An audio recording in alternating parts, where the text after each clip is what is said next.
Assalamualaikum warahmatullahi wabarakatuh. Halo teman-teman, perkenalkan nama saya Aminatul Zahra dengan NIM 2425030001 dari Prodi Ekonomi Syariah semester 3. Di sini kita akan mengenal mengenai kebijakan fiskal dan kebijakan moneter di mata kuliah Ekonomi Makro. Tonton terus yuk videonya.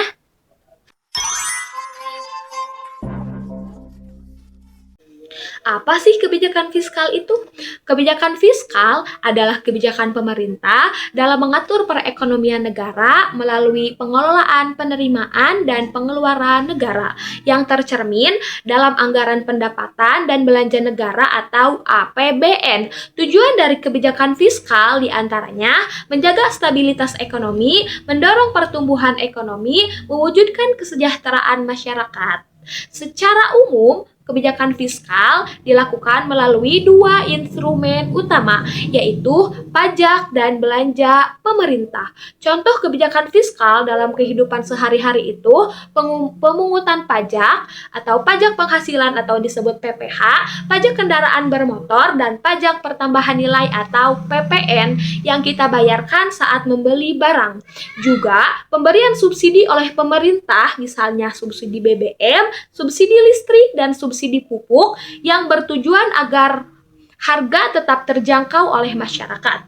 Dengan demikian, kebijakan fiskal sangat berperan penting dalam kehidupan sehari-hari karena berkaitan langsung dengan pendapatan, pengeluaran, dan kesejahteraan masyarakat.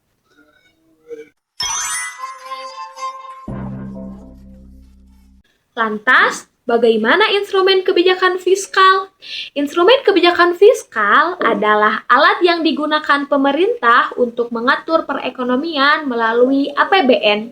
Secara umum, instrumen kebijakan fiskal terdiri dari 3, yaitu yang pertama, pajak sebagai sumber utama penerimaan negara. Yang kedua, belanja pemerintah, yaitu pengeluaran untuk pembangunan dan pelayanan masyarakat. Dan yang ketiga, pembiayaan negara, yaitu upaya untuk menutup kekurangan anggaran seperti melalui utang negara.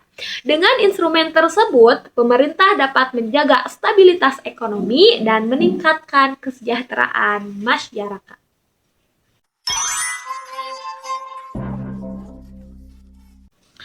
Apa itu kebijakan moneter? Kebijakan moneter adalah kebijakan yang dilakukan oleh Bank Sentral, yaitu BI alias Bank Indonesia, untuk mengatur jumlah uang yang beredar dan menjaga kestabilan nilai mata uang. Tujuan utama kebijakan moneter adalah menjaga stabilitas harga, mengendalikan inflasi, menjaga nilai tukar rupiah. Dalam pelaksanaannya, kebijakan moneter dilakukan melalui pengaturan suku bunga, jumlah uang beredar, serta kebijakan perbankan. Contoh kebijakan moneter dalam kehidupan sehari-hari itu stabilitas nilai tukar rupiah. Karena kebijakan Bank Indonesia dalam menjaga nilai tukar rupiah terhadap mata uang asing merupakan bentuk kebijakan moneter yang berdampak pada harga barang impor. Dengan adanya kebijakan moneter, perekonomian dapat berjalan lebih stabil dan terkendali, sehingga aktivitas ekonomi masyarakat tetap berjalan dengan baik.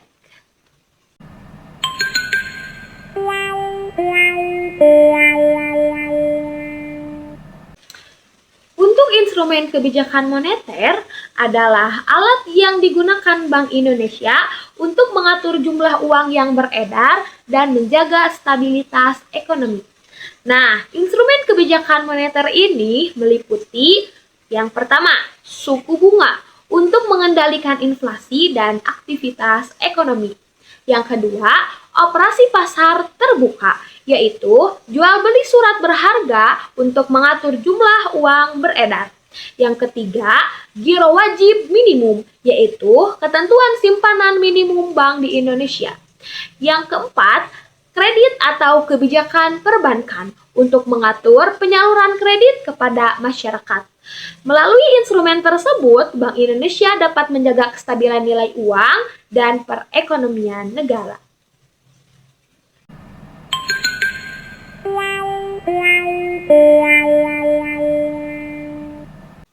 Nah, Kebijakan fiskal dan kebijakan moneter memiliki peran yang sangat penting dalam mengatasi berbagai permasalahan ekonomi, seperti inflasi, pengangguran, dan perlambatan pertumbuhan ekonomi.